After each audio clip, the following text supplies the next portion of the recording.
Hello and welcome to Grognard's Solo Gaming. I am the Grognard and today we are continuing with Curse of Strahd. But before we get started, there is one thing that I'm going to mention. I have started a second series on the channel called Tales from Barovia, where I will play other games than D&D and other characters than the soldiers of Sathramelin, but it will all relate to the setting of this campaign in one way or another. This series will still be independent, however, so you will not need to watch the Tales from Barovia series in order to follow the Curse of Strahd series.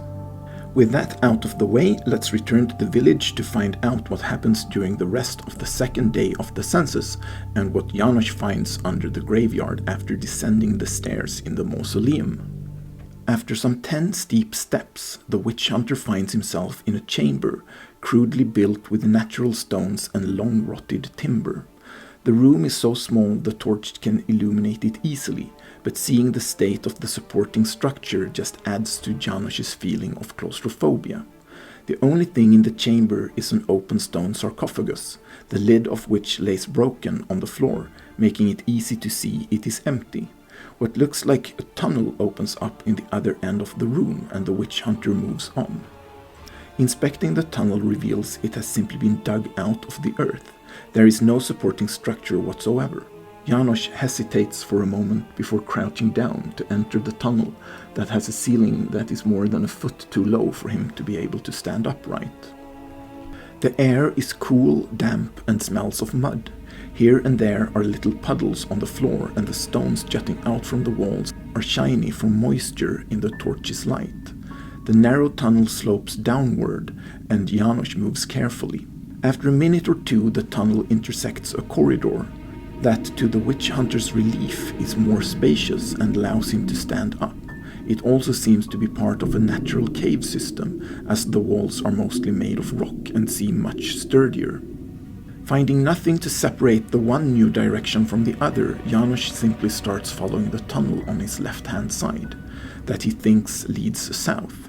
After just a few steps, there is a hole dug in the earthen part of the wall. At first, it looks like a niche meant to hold a dead person, but upon inspection it's too small and also empty.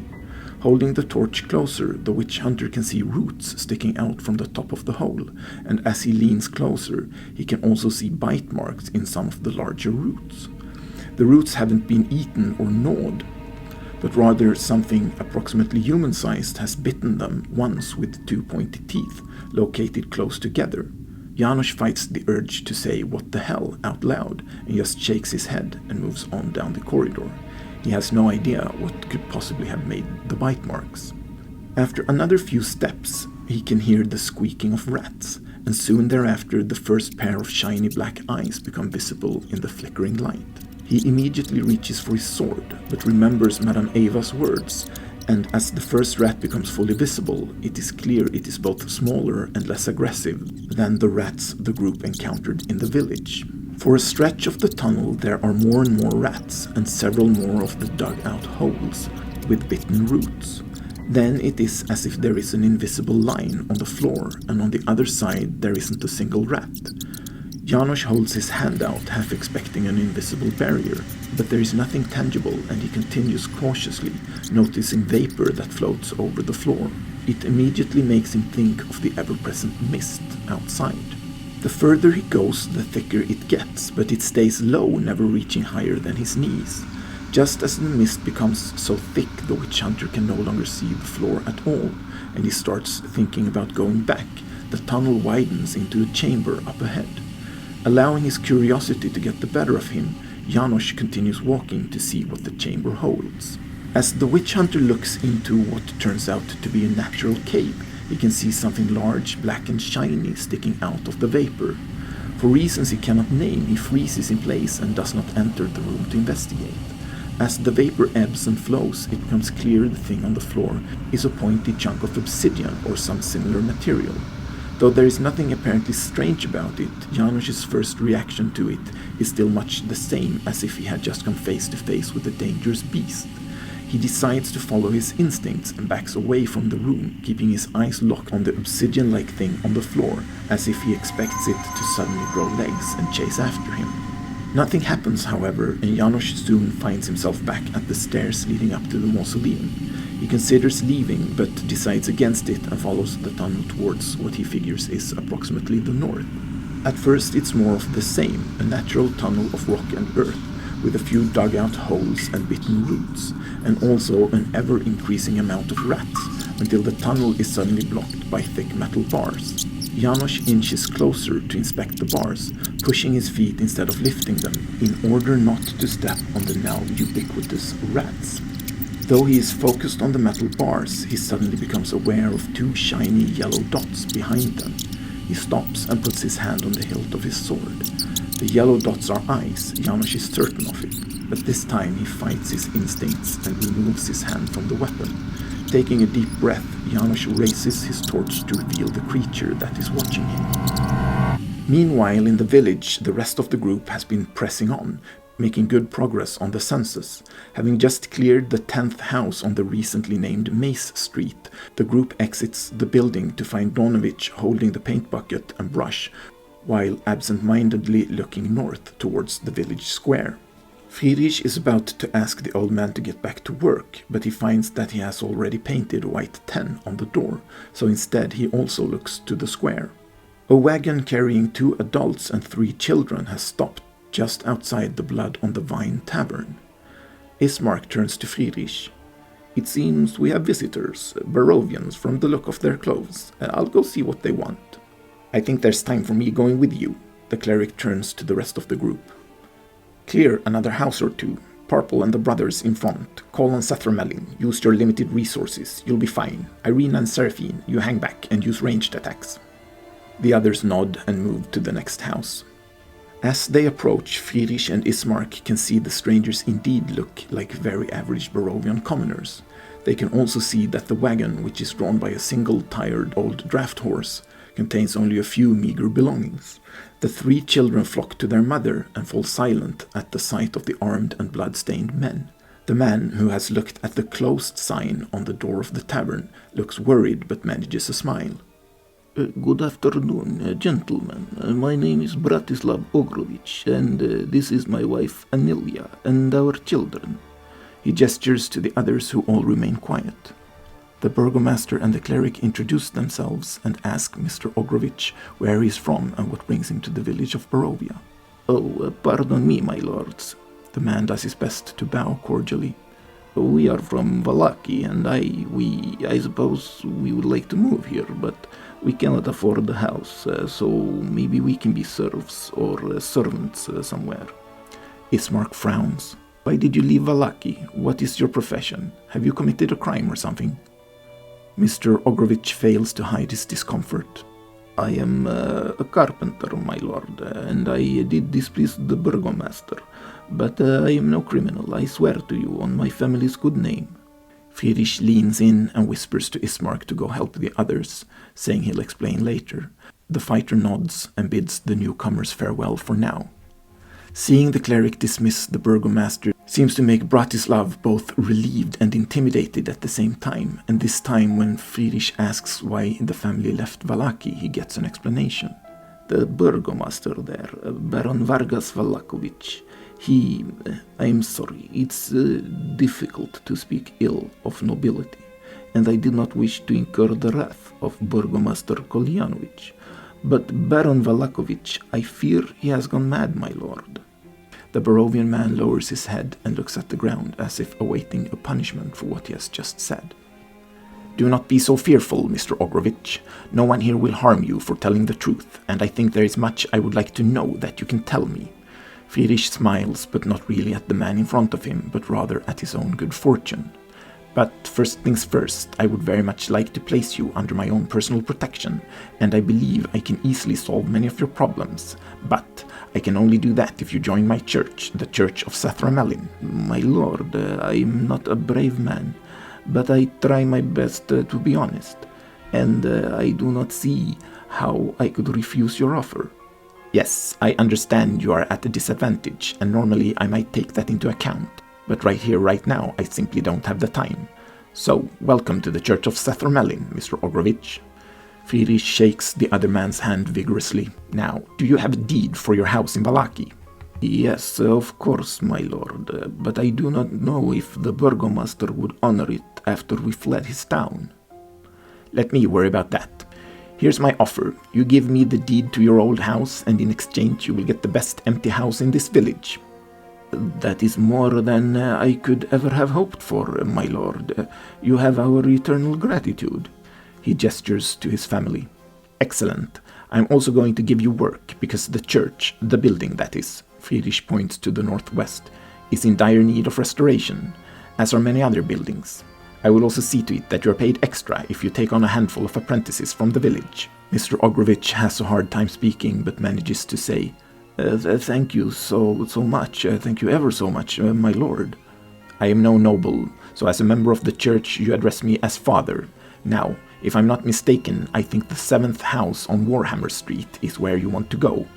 The cleric points to where that street begins. Then just move your things inside. I will bring one of my soldiers and I will come visit you tonight, just after the sun sets. We'll sign the necessary documents and I will have more questions for you. Of course, father. Again, 1,000 thank yous. Meeting you feels like a miracle. Friedrich goes back to the others, leaving Mr. Ogrovich to hug his wife and children before taking their wagon towards their new home. The cleric realizes that Janosch has been gone for over an hour and goes up to Donovich, asking the old man to go look for the witch hunter in and around the church. The former priest simply says, "Yes, master," and shuffles away towards the north. Janosch takes a step forward, holding the torch up, and the yellow-eyed creature is revealed to be what he can only guess is a were-rat. It has the shape of a human and wears dirty and worn clothes, but its face is somewhere between that of a man and a rat, though as it smiles an eerie smile, its teeth are much too sharp for either man or rat. "Hello, friend Janosch," it says, holding its hand up to shield its eyes from the light of the torch. The witch hunter has seen much in his life, but the creature still catches him off guard with its menacing appearance and civilized greeting. As far as what the torchlight reveals, the creature is unarmed, and Janosch remains where he is standing. There are, after all, thick iron bars between him and the presumed were-rat. "Hello, I suppose. How do you know my name? Who are you? And I guess I don't mind, but why am I your friend?" "Rat King is Rat King. Rat King has seen you kill nasty Strahd rats. Yes, that makes you friend of Rat King." "I see. So you dislike Strahd also, or just his rats?" "Both." The creature spits on the floor. "Bully Strahd hurt Rat King many times in the past. Yes, but Rat King clever. Now Rat King invisible to Bully Strahd." "Invisible? How? You mean you hide down here?" "Bully Strahd is a vampire, like Rat King." "Wait, you're a vampire?" "Yes, friend Janosch thought Rat King was were-rat. Yes, everyone think Rat King is were-rat, but no. Rat King is vampire. Not yet Rat King, became Rat King by drinking rat blood for centuries. Yes." "I have never heard of anything like it, but I believe you," Janosch says, trying his best to sound sincere despite being far from convinced the creature is not a were-rat. "So you have been down here for centuries, hiding from Strahd and drinking rat blood?" "No, Rat King no drink rat blood. Rats are court." The creature gestures with a gnarled and hairy hand that has claw-like nails, pointing to the hundreds of rats that surround him. Janosch racks his brain to try to remember if were-rats can speak to or command rats or not, but he's not sure, because if the Rat King can make the vermin attack, he has no chance of making it out of the tunnel alive. He can feel his pulse go up, and he hopes Madame Eva was right, that not drawing his weapons will be enough to get him out of here. I see. Not yet Rat King drank rat blood, and now? Now, rats are court, tunnels are castle. Yes. You see, vampires find vampires by smell of blood, but weak blood is hard to smell. Rat blood hid. Not yet Rat King, from Bully Strahd. Yes. I did not know that. That's very interesting. But what about now? How are you remaining hidden? The creature moves closer to the iron bars, and Janosch can see pride on its face despite the strange rat-like features. Rat King no drink blood at all. Rat King drinks grave distilled water. It takes Janosch a second, but then he realizes that it's obvious the Rat King's teeth match the bite marks on the roots in the tunnel. How does that work exactly? You drink water from the roots? The creature smiles its eerie smile and nods. Rain and fog runs into the graves, and the bodies absorb it, and they produce corpse juice, yes. Trees and bushes absorb corpse juice, then Rat King drink. Drink. Water from roots. Far from blood, very weak. SoloRPG never smell, never find, yes. The witch hunter has never heard anything like what the creature is describing. Can a vampire substitute blood for this corpse juice? It seems far-fetched, but still has some amount of logic to it, even though it's quite disgusting to think about. But if the creature is indeed living on so-called grave-distilled water, then it can't really be a were-rat. Is the Rat King an actual vampire, or a vampire spawn? The witch hunter isn't sure what to believe. But he's definitely intrigued by the creature, but he also recognizes the potential danger he's in. He should probably try to leave, but he needs to do it in a way that will not offend or anger the Rat King. Fascinating, and that is a clever idea. But why did Strahd hurt you? Rat King doesn't know. Bully Strahd would kick, slash, and burn Rat King. Once he impaled Rat King on a spear and drove it into the ground, leaving Rat King to suffer for days, yes. Then it might please you to know that I and my allies intend to fight and destroy Strahd.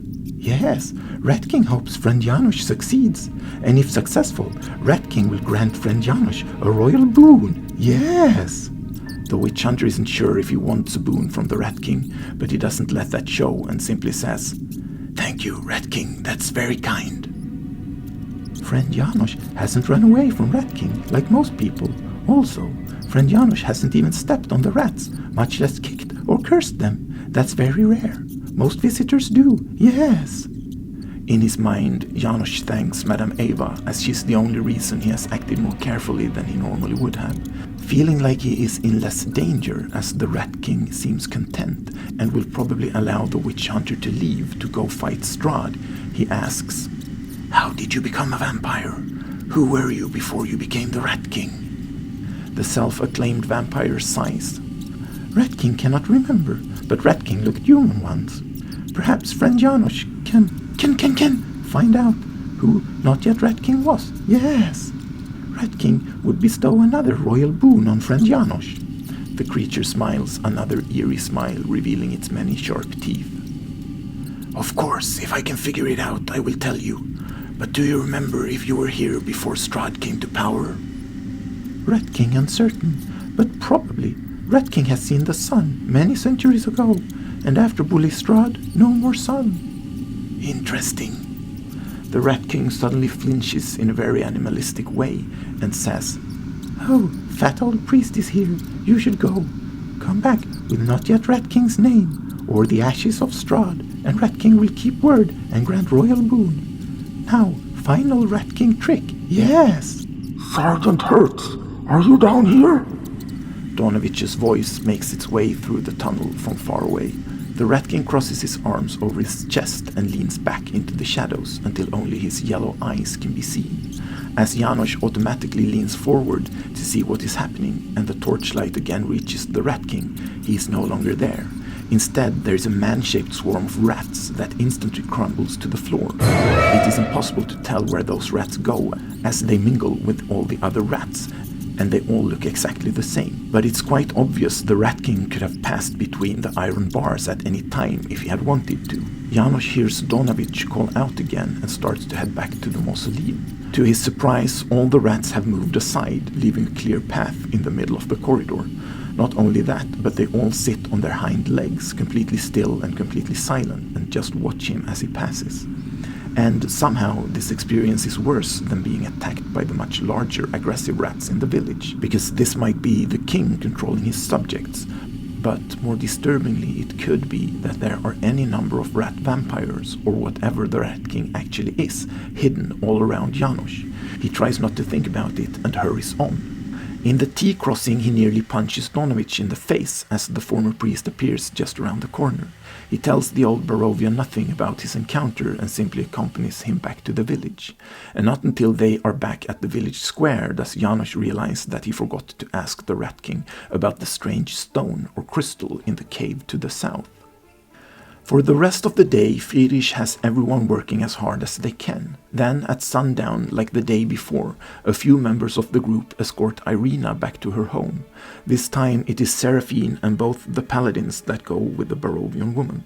Meanwhile, Friedrich sends Ismark, Parpol and Donovich to visit some inhabited houses, while he goes with Janosch to talk to Bratislav Ogrovich. The former Wallachian is quick to open the door and invite the two men in, and he gestures towards the kitchen where there are lit candles and teacups on the table. The men sit down and Anilia appears and serves everyone tea before saying goodnight and disappearing upstairs. Friedrich sips the tea before bringing out a quill, ink, papers and a sigil. Once everything is written, signed and sealed with a wax sigil of the church, Friedrich is the owner of a small house in Vallaki, while Mr. Ogrovich is the proud owner of the 7th house on Warhammer Street in the village of Barovia. With that out of the way, Mr. Ogrovich, please tell us as much as you can about Vallaki and its burgomaster, and please, just be honest. Why do you think he has gone mad? The Barovian man puts his teacup down. It's the never-ending festivals, father. The burgomaster has forced us to put up one after another, probably one per week for years now. I had enough. People need actual useful everyday things, tables, chairs, doors. I can't be making things for these bizarre festivals all the time. So you spoke up and you got punished? Bratislav looks away and nods. The Baron became livid. He had his monstrous henchman, Isaac, bring me to his mansion. The Barovian man loses his voice momentarily. Forgive me. He tortured me, whipped me, starved me, and branded me. And then, bizarrely, after 3 days, he fed me a pie and let me go. With a trembling hand, Mr. Ogrovich pulls up his sleeve, revealing a mark that has been burnt into his left forearm. Both of the soldiers of Sathermelin get a good look, and then they exchange glances as they both have misgivings about the symbol they are looking at, as it looks quite occult. But they say nothing. Friedrich reaches out and places a hand on the mark, then he makes the gestures for Creo and Corporum, and prays to Sathermelin to create healing in the man's body. For a second or two, a bright golden light passes from the cleric's hand to the mark. There, it will not entirely remove the mark, but the healing will be much accelerated, and tomorrow you'll be able to scrape off much of what was a scar today. Thank you so much, father. Mr. Ogrovich stands up and bows to Friedrich. You're part of our church now, and we take care of our own. Please be seated and tell us more about Vallaki, the Baron, and this Isaac. Of course. Isaac Strasny is his name, and he is a brute and a savage, well known for his love of violence. He enforces the burgomaster's will with an iron fist and quite a bit of sadism. You won't be able to miss him if you go there. He is huge and has a grotesque, oversized arm with grey, dead-looking flesh, and he can use it to shoot some kind of unholy black magic. Sounds like the worst kind of heretic to me. Friedrich looks to Janosch, who nods. Yes, don't worry, Mr. Ogrovich. This Strasny will get what's coming to him. I certainly hope so. The world would be a better place without him in it, that much is for sure. So, what else? Well, don't speak ill of the festivals. You'll be accused of being in league with the devil in the castle. And if you're lucky, you end up in the stockades, and if you're unlucky, you'll end up like I did. Bratislav glances at his branded forearm. The only people who are getting away with not attending the festivals are the members of the Wachter family. Who are they? How come they get away with it?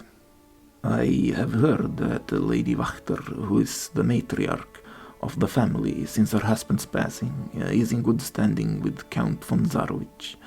But I don't know if that's true. It has to be something, however, as the burgomaster is extremely strict with everyone else, and he's always quick to deal out vicious punishments to anyone not going along with his whims and ideas.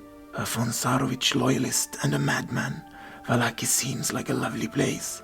Janosch chuckles, and Mr. Ogrovich offers a polite smile as he is seemingly unable to laugh at the situation. This is all very good information. What about defenses in Vallaki? What do you mean? The guards, the palisade? There are some 20 or 30 guards, I suppose, and a militia, but I don't know how many are in it.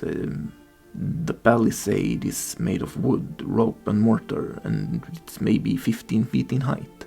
That's all I know, I'm afraid. Friedrich nods. How are the guards equipped? Some kind of chain armor, shields and spears. Very good. What else can you tell us? Is there something to know about the surroundings? Well, they are dangerous, of course, like all of Barovia. There are wolves and direwolves prowling in the woods, and a Vistani camp southwest of town where some really shady people live, or so I have heard. Then there is some kind of a haunted mansion to the west, and a lost village to the south, but no one from Vallaki ever goes to those places, and I wouldn't go either if I were you. It's best to just stick to the roads and to travel during the day. That's good advice, thank you. Is there anything else you can think of? Bratislav pauses for a moment. Yes, I almost forgot. To the north lies Lake Sarovich, and the fishermen no longer dare go there. Apparently some mad spellcaster has been roaming the area. Then there is another town called Kresk, somewhere to the west, as well as the vineyard, the Wizard of Wine, somewhere in that general direction, but south of Kresk, I think. Excellent. This has been most helpful, Mr. Ogrovich. One last question before we bid you good night. Is there a church in Vallaki? Yes, of course, Father. The Church of St. Andral, dedicated to the Morning Lord, and run by Father Lucian Petrovich. One of the few good people left in this land, if you ask me. With that, the soldiers of Sathramelin thank the new villager for his information on hospitality and go to pick up the 3 men still visiting houses. After that, everyone returns to Ismark's house after they have left Donovich in the church. Friedrich goes through the map and his notes before summoning everyone to the salon on the bottom floor. When they have gathered, he informs them they have cleared another 55 houses during the day, killing another 59 zombies in the process, as well as who knows how many hundreds of rats. And by the cleric's estimation, they have 20 or 30 houses left, meaning they will be able to leave for Vallaki tomorrow, sometime after midday. Seraphine is listening to the cleric, but she has spotted something interesting in one of the bookshelves, and she's having a hard time not looking at it. Once the cleric is done talking, Seraphine informs him that she and the others found a dead horse near the new graves east of the village the day before. It looked like it had been killed by wolves, and the sorceress simply buried it using her new cantrip. Friedrich briefly mentions his and Janosch's run-in with Vornik Bale, and that it all checks out with his story that it would have been his horse. After that, Janosch asks Ismark and Irina about the villager who called himself Terembor. The burgomaster shrugs. I'm sorry, the name is familiar, but I cannot remember anything about him. Irina looks at her brother. You don't remember him? He's one of the rare outsiders that settled in the village. He married a local girl, but that was a while ago. He was a wizard's apprentice, but he lost his spellbook and could never afford to replace it. Irina falls silent. Ismark frowns. Strange. That seems like someone I would remember. Well, I guess I'm getting old. Irina turns to Friedrich. Mr. Dümmler, there is something I would like to ask you. The cleric looks at the Barovian woman and nods. She continues. May I join the Church of Sathramelin? Friedrich fights the urge to look at Seraphine. Had he looked, he might have detected that the sorceress in turn was fighting an urge to smile. The cleric clears his throat. But of course, you are most welcome, Miss Kolyana. Irina thanks Friedrich, and then one by one everyone leaves the salon until only the cleric and Janosch are left. The men lean forward in their chairs so they get closer to one another and are able to whisper. Well, so much for killing her on the way to Vallaki. I was thinking we would do it while Seraphine was sleeping.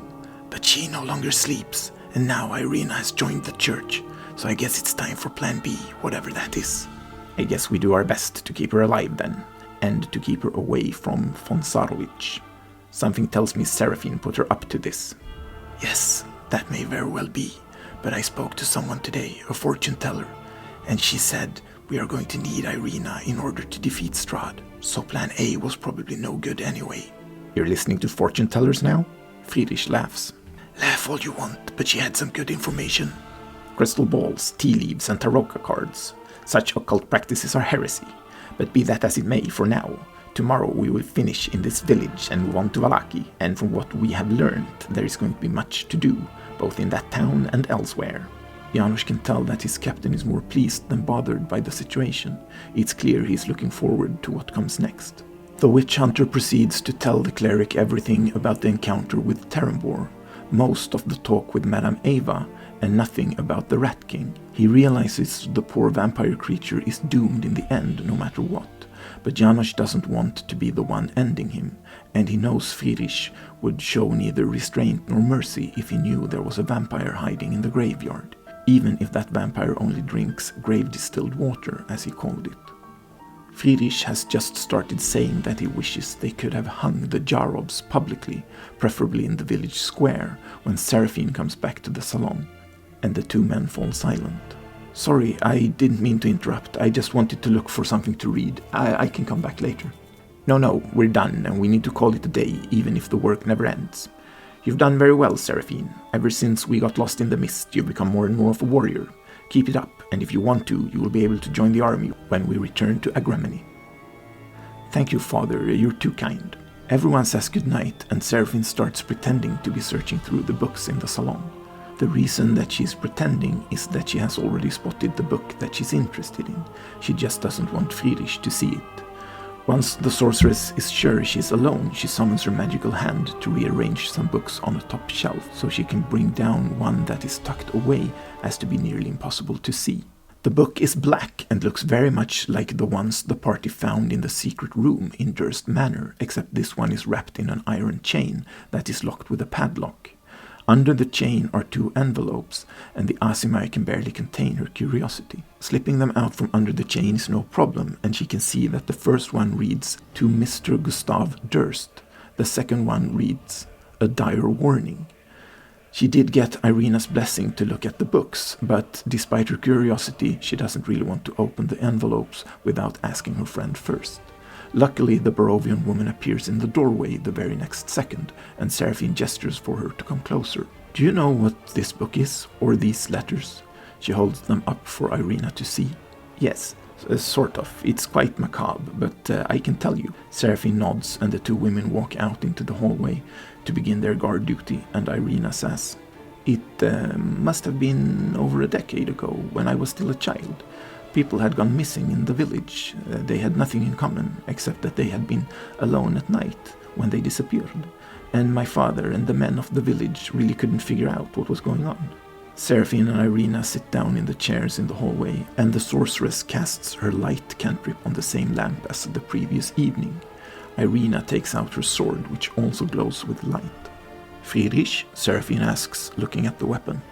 Irina nods. "The problem persisted for years, until one winter night, when a villager could see that the snow had melted in a strange way around a part of a house that was thought to be abandoned."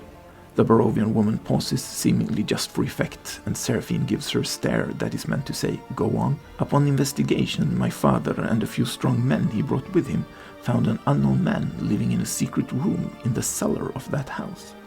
The room was decorated with human bones and skulls, arranged in some kind of bizarre religious or occult fashion. But the worst part was...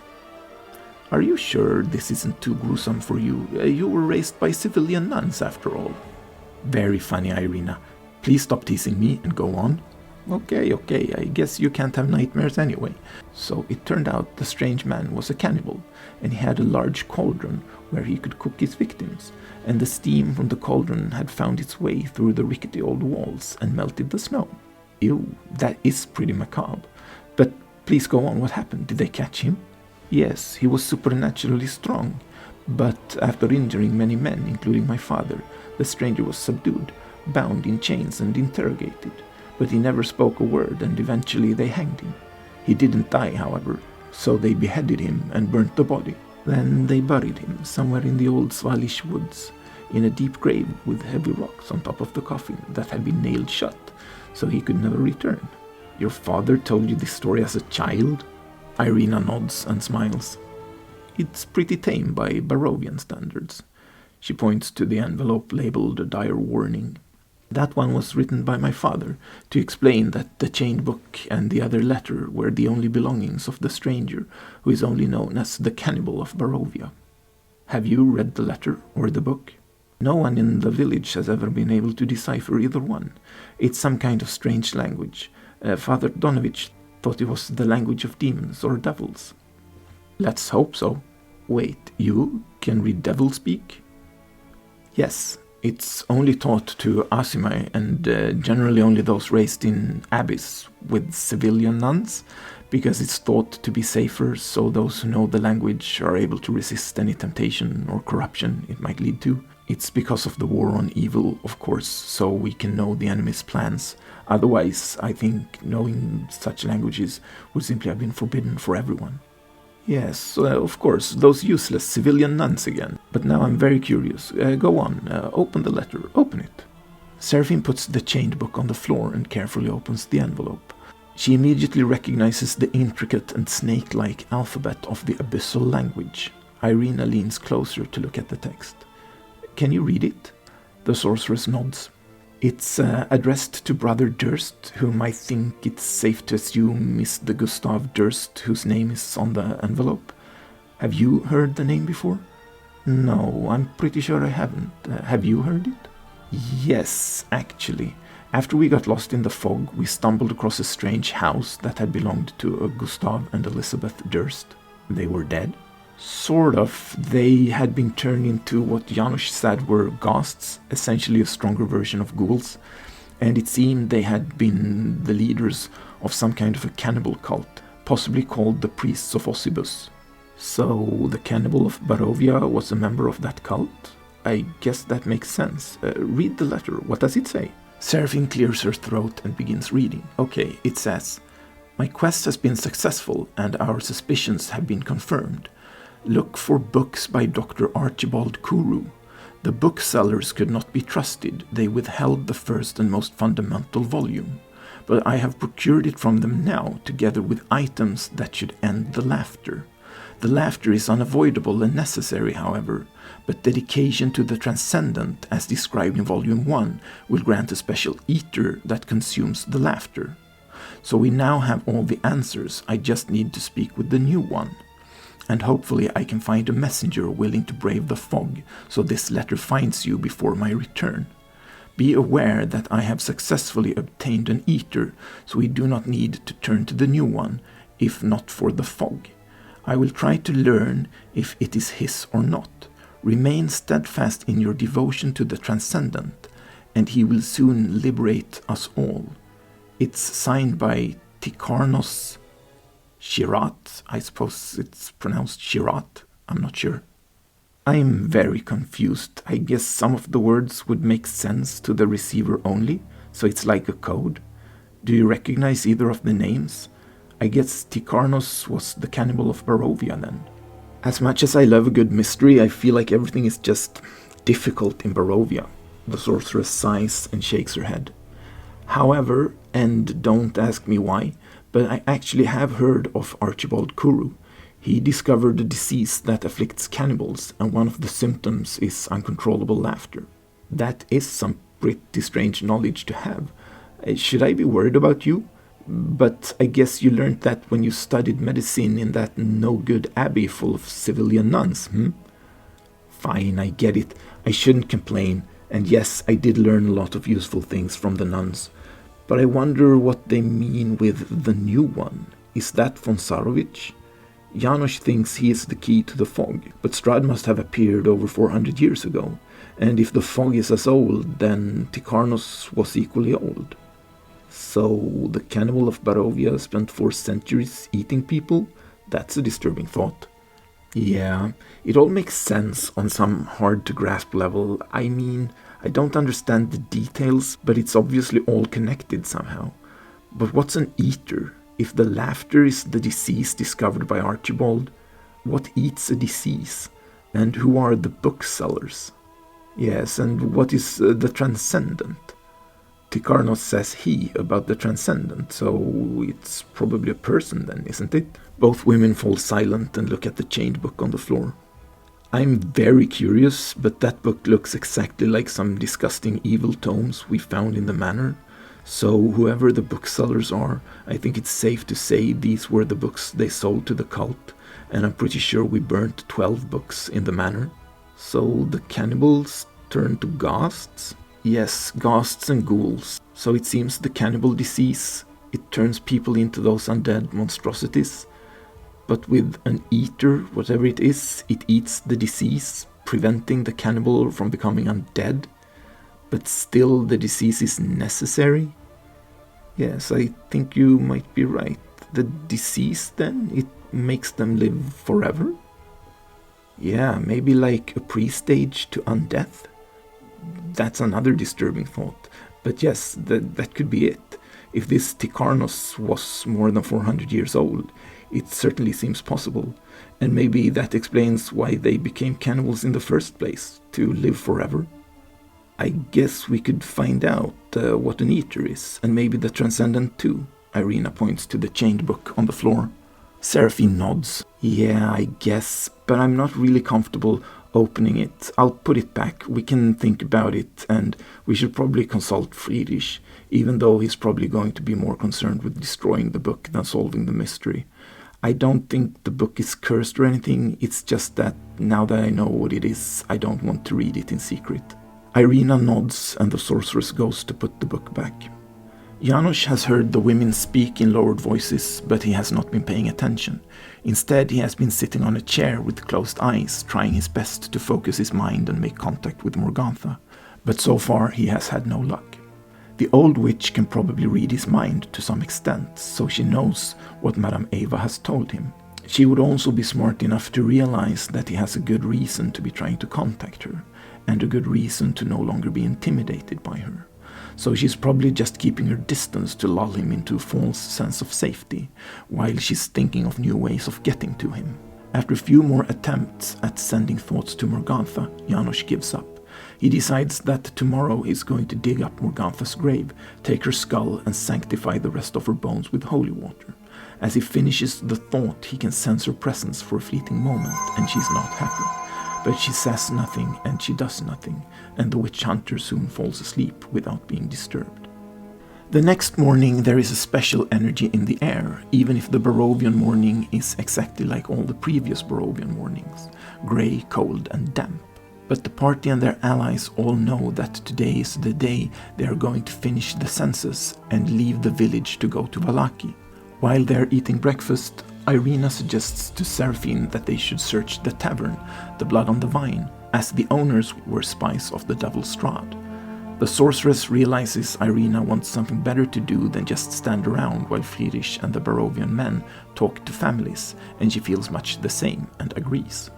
After an intense start to the early morning, where they all enter a house with 8 zombies, it's time to talk to yet another family. Seraphine tells Friedrich that she and Irina are going to search the tavern, and the cleric tells Ismark to give them the key, and instructs them to lock the door while they are inside, just to be safe. The situation is completely normal to everyone except Janosch. The witch hunter knows what is about to happen, and everything seems to be moving incredibly slow. Somehow, he thought he would have more time. He thought Morgantha would appear again to torment him, so he spent his evening trying to contact her. Now he hasn't had enough time to think about his choice. Though he has nothing against Irina, he has no problem risking her life, if it means improving their chances against Strahd. But Seraphine? That's a different matter altogether. Is there really no other way? How great is the risk? He just doesn't know, and time is up. The sorceress looks at Janosch. We're going to go search the tavern. Do you want to come along? Janosch says nothing. Then he shakes his head. You go ahead. I need to paint the numbers. He holds up the paint bucket and the brush and nods towards the closest door. The sorceress looks at him and he can feel he's probably acting weird. But the next thing that happens is that Irina cuts in, takes Seraphine by the arm and tells Janosch, Your loss. before leading the Asimai towards the tavern. We could just wait for him, or maybe we should bring one of the brothers. I know you don't trust Barovia, but I have lived here my whole life, and it's morning. Irina points to the bright patch in the grey clouds. Come on, we can search a tavern without bodyguards. Seraphine goes along with her friend, and when they get closer to the tavern, she notices a flock of ravens sitting on the roof. She points it out to Irina. In Barovia, ravens are considered lucky, and it's forbidden to hurt them. It's said you get cursed. Seraphine shrugs. She's pretty sure Barovia is the only place in the world where ravens are considered lucky, as a group of them can be called only ominous things such as an unkindness or a treachery. But it doesn't seem like something worth arguing about, so she simply unlocks the tavern door and lets Irina inside. Then she follows her, and after looking at the empty room, she locks the door. The women are relieved to find that not only have the dead Vistani been removed, but Ivan and his friends have also cleaned the floor very thoroughly, leaving no trace of the bloodbath. Seraphine goes to check the barkeep's money box and whatever else is behind the counter, while Irina goes straight for the wine cellar. The sorceress finds a total of around 50 gold pieces in various coins, but nothing else. The only thing of interest is that there are several coins that are neither from Barovia nor Agremony. One looks dwarven, and it, like all the others, have some unknown royalty on one side and a fancy crest on the other. Seraphine considers taking the money to give to Janosch or Friedrich, but whoever is going to take over the tavern is going to need it for new supplies and change. Just as she's about to close the box, her eyes are drawn to a particularly shiny gold coin. It's Barovian and has the visage of who she assumes is Strahd von Sarvich. She takes the coin and holds it up to get a better look.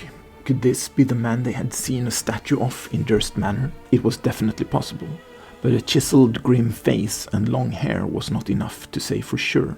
But if Strahd was the new one mentioned in the letter, then Gustav Durst had not done what Tikarnus Shirat had wanted, which made sense as the cannibal of Barovia's letter was never sent, and he never found a way to return to the manor. But Gustav had received a letter from Strahd, which also made sense if the vampire was indeed in control of the fog somehow. Was that the back door? Seraphine suddenly feels tired, and she has a hard time looking away from the coin. Is someone here? The sorceress feels as if the walls are closing in on her, and in the far distance she can hear the chant from Durst Manor. He is the ancient, he is the land. Again and again, louder and louder. He is the ancient, he is the land. The sorceress is barely aware that her field of vision has collapsed to show nearly nothing but the coin. What is that? Is that Irina? Seraphine, Seraphine, come on, we have to go. He's here, he's here. Miss Koliana, please calm down. I am only here to ask you a simple question. Look at me, Irina, and tell me, this time, will you be my bride? And that is where we are going to leave the story this time. If you made it this far and you liked the episode, you can let me know with the button. And if you want to see where the story goes next, you're most welcome to subscribe so you don't miss it. And if you have anything you would like to say, positive or negative, or that you want to ask about, please leave a comment. I always read every comment and I always respond. And that's it, and I thank you very much for watching or listening, and hopefully I will see you in the next video.